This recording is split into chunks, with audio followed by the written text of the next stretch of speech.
Premise baby. আরে আরে ছাড়ো আমাকে, তুমি এগুলা কি করতেছো? আচ্ছা প্রিমিস, তুমি নাকি 5 লাখ টাকার লটারি পাইছো, এটা কি সত্যি? হ্যাঁ, আমি 5 লাখ টাকা লটারি পাইছি, কিন্তু আমার মনে হয় না তোমার এই ব্যাপারে কোনো লেনাদেনা থাকতে পারে। প্রিমিস মনে মনে বুঝতে পেরে যায় আসলে সুনয়রা এখন কেন তার কাছে এসেছে। তার এই ব্যবহার দেখে প্রিমিস মনে মনে হাসতে থাকে। প্রিমিসের বিশ্বাস হচ্ছিল না যে টাকার জন্য মানুষ এত পাগল হতে পারে। প্রিমিসের মুখে এত কড়া কড়া কথা শুনে সুনয়রার মন ভেঙে যায়। প্রিমিস তাকে কোনো পাত্তাই দিচ্ছিল না। সুনয়রা মনে মনে ভাবছিল এত সহজে প্রিমিসকে এখন আর গলানো যাবে না। আরে তুমি আমার সাথে এমন করে কথা বলতেছো কেন?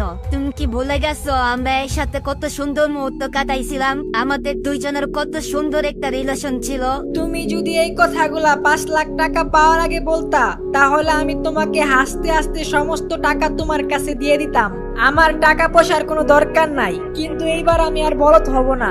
আমাকে এই কথাটা বলার জন্য, এমনকি বোঝানোর জন্য অনেক ধন্যবাদ যে তুমি আমার ভালোবাসা না, আমার টাকার প্রয়োজন। আর তোমাকে যতই টাকা দেওয়া হোক না কেন, তোমার কাছে টাকার প্রয়োজন কোনোদিনই শেষ হবে না। প্রিমিসের কথা শুনে সুনয়রা একদম নিস্তব্ধ হয়ে যায়। প্রিমিসের অনেক দিনের ইচ্ছা ছিল তাকে এই কথাগুলা শোনাবে, কিন্তু সে এগুলা বলতে পারেনি। এগুলা প্রিমিসের মনে এতদিন জমেছিল, যেটা সে এখন বের করলো। এরপর প্রিমিস সেখান থেকে চলে যেতে থাকে। সেটা দেখে সুনয়রার অনেক খারাপ লাগতে থাকে। তার এটা ভেবে খারাপ লাগতেছিল না যে তার সাথে প্রিমিসের ব্রেকআপ হয়ে গিয়েছে। তার খারাপ লাগছিল এর জন্যই যে সে প্রিমিসের সাথে থাকলে এই 5 লাখ টাকা সে এখন উড়াতে পারতো। প্রিমিস যখন চলেই যাচ্ছিল তখন সে ভাবে আজকে যদি সে এই চান্স ছেড়ে দেয় তাহলে সে আর কোনোদিন প্রিমিসকে পটাতে পারবে না। প্রিমিস দাঁড়াও দাঁড়াও, শুইনা যাও, আমার একটু কথা আছে। আজকে যাই হয়ে যাক, প্রিমিসকে যেতে দেওয়া যাবে না। যেভাবেই হোক প্রিমিসকে বোঝাতেই হবে। তার সমস্ত মান সম্মান পেছনে রেখে আবারও সে প্রিমিসকে বোঝানোর চেষ্টা শুরু করে দেয়। সে প্রিমিসের এই 5 লাখ টাকা কোনোভাবেই ছাড়তে চাচ্ছে না, তাই সে আবার প্রিমিসের কাছে যায়। প্রিমিস তুমি চেঞ্জ হয়ে গেছো, তুমি আর আগের মতো নাই। আমি যেই প্রিমিসকে ভালোবাসছিলাম তুমি সেই প্রিমিস না, তুমি এখন অনেক রুড হয়ে গেছো। প্রিমিস কোনো উত্তর দেয় না। সে সুনাইরার এই কথাগুলো সহ্য করতে পারছিল না। আর সুনাইরা যখন বুঝতে পারে প্রিমিস কোনোভাবেই মানবে না, তাই সে তাকে মানানোর জন্য বলে, প্রিমিস আমি তোমার সাথে এর জন্য ব্রেকআপ করছি যাতে আমার জন্য তোমার কোনো ক্ষতি না হয়। আমি এগুলো শুধু তোমার ভালোর জন্য করছিলাম। প্রিমিসের মন গলানোর জন্য সে মুহূর্তের মধ্যে একটি গল্প সাজিয়ে ফেলে। সে প্রিমিসকে ইমোশনাল ব্ল্যাকমেল করার জন্য নতুন নাটক শুরু করে। প্রিমিস কিছুই বলে না, সে শুধু চুপচাপ শুনছিল। প্রথমে আমরা যখন একসাথে ছিলাম তুমি আমার জন্য অনেক মেহনত করতা। তুমি আমার জন্য কসমেটিক কিনে আনতা, জামা কাপড় কিনে আনতা, আমাকে গিফট দিতা, খাইতে নিয়ে যাইতা, ঘুরাইতে নিয়ে যাইতা। আমি জানি এগুলো করতে তোমার অনেক কষ্ট হইতো, তাই আমি রাসেলের আব্বুর কোম্পানিতে জব শুরু করি। আর এর জন্য আমি মনে করছিলাম আমি তোমাকে সময় দিতে পারবো না, আর এগুলো ভেবে আমি তোমার সাথে ব্রেকআপ করে ফেলি। সত্যি সত্যি কি তুমি এর জন্য আমার সাথে ব্রেকআপ করছো? তোমার কি এখনো আমার কথা বিশ্বাস হচ্ছে না? তা না হলে আমি কেন তোমাকে রাইখা অন্য কারো কাছে যাব বলো?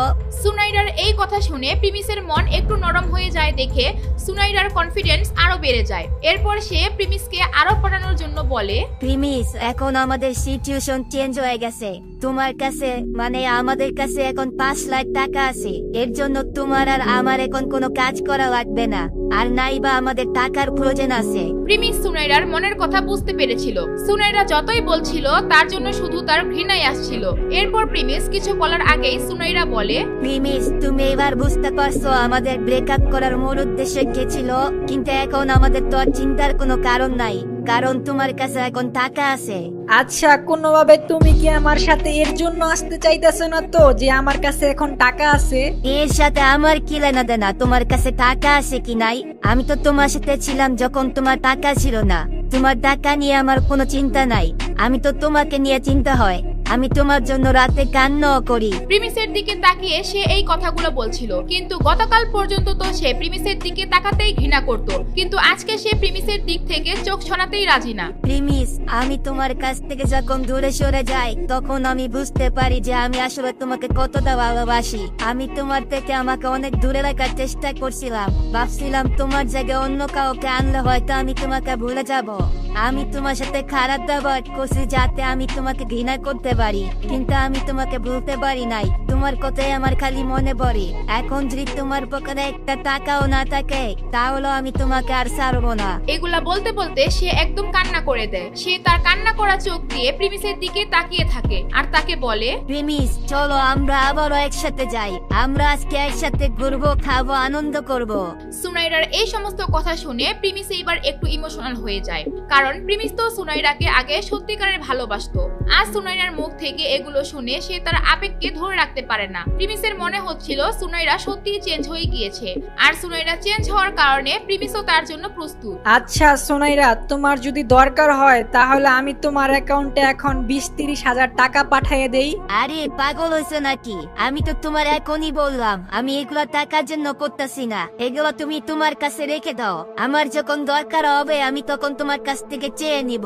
সুনাইরার এই চেহারা দেখে প্রিমিসের আরো বিশ্বাস হয়ে যায় তার কোনো টাকার প্রয়োজন নেই, না সে টাকার পিছনে ছুটছে। সে প্রিমিসকে ভালোবাসে, এটা সে প্রিমিসকে বুঝাতে সক্ষম হয়, আর প্রিমিস সেটা বিশ্বাস করে নেয়। এরপর তারা দুইজন কলেজ থেকে বের হয়ে একটু দূরে যায়, আর সেখানে তারা দেখতে পায় কিছু ব্যানার টানানো আর কিছু লোক একসাথে জড়ো হয়ে কি যেন করছে। প্রিয় ভাইয়েরা আমার, আমরা পিছনের বস্তি থেকে আসছি।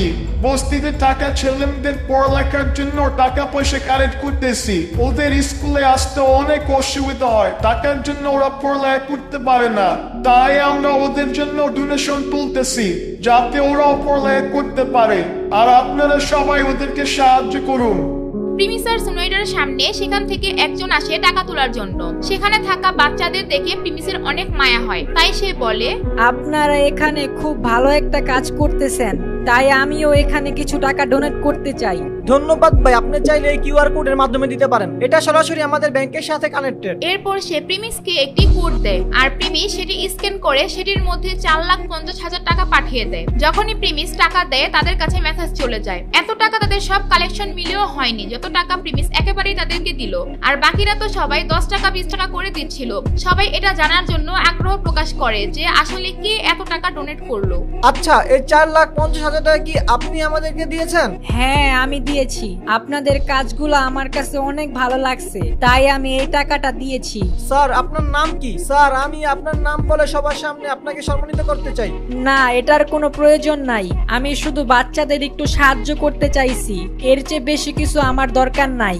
সেখানকার সবাই প্রিমিসের দিকে তাকিয়েছিল।